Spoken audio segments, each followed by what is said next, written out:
السلام علیکم ورحمۃ اللہ وبرکاتہ۔ سب سے پہلے میں مبارکباد پیش کرنا چاہتا ہوں ان لوگوں کو جو اس سال حج کرنے جا رہے ہیں۔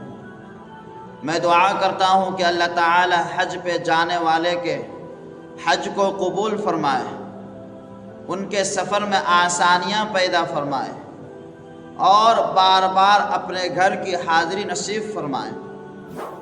اور جو لوگ اب تک حج اور عمرہ پر نہیں جا سکے ہیں، اللہ تعالی ہم سب کو قبول فرما لے اور مرنے سے پہلے اپنے در کی حاضری نصیب فرمائے۔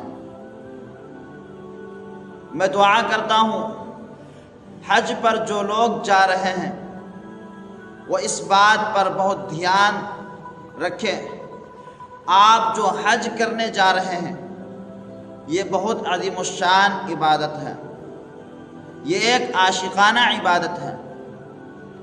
یہ عبادت ہر کسی کو توفیق نہیں ملتی ہے، یہ بہت عظیم الشان عبادت ہے۔ اسی لیے پورا جی جان لگا کر، طبیعت لگا کر حج جیسی عظیم الشان عبادت کو ادا کرنے کی کوشش آپ لوگوں کو کرنی ہے۔ اور اس کے لیے جو سب سے اہم کام ہے وہ ہے حج پر جانے والے حضرات کے لیے حج کا طریقہ سیکھنا۔ ماشاءاللہ جب لوگ حج پر جاتے ہیں، حج کے ٹریننگ کیمپ وغیرہ لگتے ہیں، ٹریننگ لینے کے بعد ہی لوگ حج پر جاتے ہیں۔ حج پر جانے کے بعد بھی کچھ لوگ سیکھتے رہتے ہیں، لیکن ایک بہت بڑی تعداد ان لوگوں کی ہے جو صحیح سے یا تو سمجھ نہیں پاتے ہیں، یا ان کے پاس وقت نہیں ہوتا ہے، یا سیکھ بھی لیتے ہیں تو کچھ کنفیوژن باقی رہ جاتا ہے۔ میں آپ لوگوں کو آج حج کا مکمل طریقہ بہت آسان طرح سے سمجھانے کی کوشش کروں گا، اور صرف وہ بنیادی اور ضروری باتیں بتاؤں گا جن کو ادا کرنا آپ کے لیے بہت ضروری ہے۔ دیکھیے، ہر عبادت کے کچھ فرض اور واجبات ہوتے ہیں۔ اگر آپ فرض اور واجبات کو یاد رکھ لیں تو پھر عبادت کو ادا کرنا آسان ہو جاتا ہے۔ ایک ہوتا ہے آپ حج کرنے کے لیے گئے ہیں، آپ نے حج کر لیا، عمرہ کر لیا، لیکن خود کو تسلی نہیں ہو رہی ہے، کوئی چیز چھوٹ تو نہیں گئی۔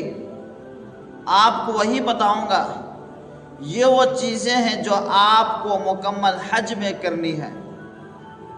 اگر آپ کا فرض چھوٹ گیا تو آپ کا حج ادا نہیں ہوا، اور اگر واجب چھوٹ گیا تو دم دینا آپ کے لیے ضروری ہو جاتا ہے۔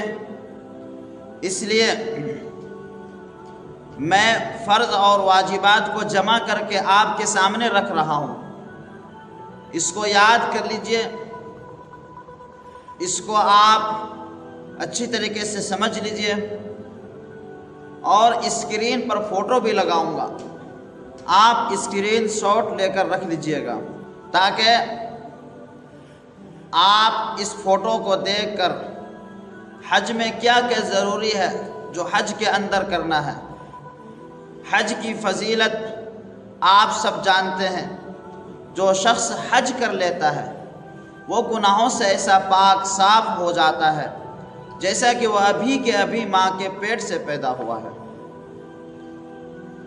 یہ فضیلت ہے حج کی۔ حج کا اثر انسان کی زندگی پر ساری زندگی رہتا ہے، بشرطے کہ حج قاعدے سے کیے ہو۔ تو آئیے جانتے ہیں حج کا طریقہ۔ اس ویڈیو کو غور سے سنیے گا اور آگے شیئر کرنے کی بھی کوشش کیجیے۔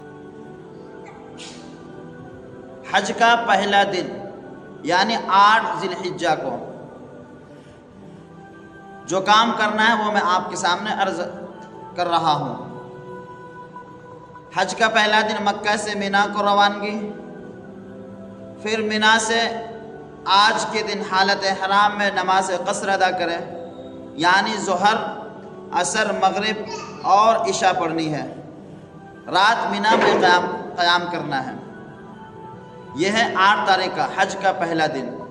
حج کا دوسرا دن یعنی 9 ذی الحجہ کو فجر کی نماز مینا میں ادا کرنا ہے۔ طلوع فجر کے بعد عرفات کو روانگی، ظہر اور عصر کی نماز عرفات میں پڑھنی ہے۔ وقوف عرفات دونوں نمازیں جمع قصر پڑھنا سنت ہے۔ اس کے بعد مغرب کے وقت مغرب پڑھے بغیر مزدلفہ کو روانگی۔ مغرب اور عشاء کی نمازیں عشاء کے وقت مزدلفہ میں جمع قصر ادا کرنی ہے۔ رات مزدلفہ میں قیام کرنا ہے۔ حج کا تیسرا دن یعنی کہ 10 ذی الحجہ